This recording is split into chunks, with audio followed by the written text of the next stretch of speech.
লাগতো, বাট জানি না কেন এখন খুবই নস্টালজিয়া লাগে। ওকে, তো মিউজিকটা তোমাদের শোনাবো, বাট ইমোশনাল হয়ে পড়ো না।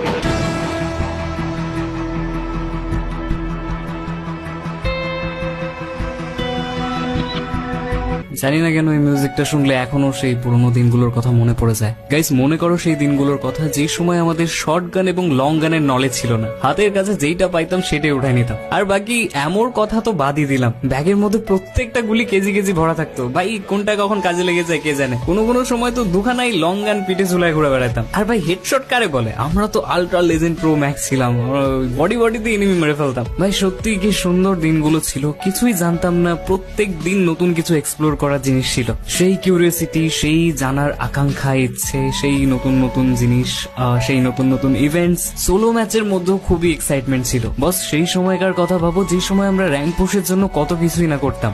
এখনকার প্লেয়াররা গ্র্যান্ড মাস্টার যাওয়ার জন্য কত কিছুই না করে, tips and tricks, glitches and all apply, but আমাদের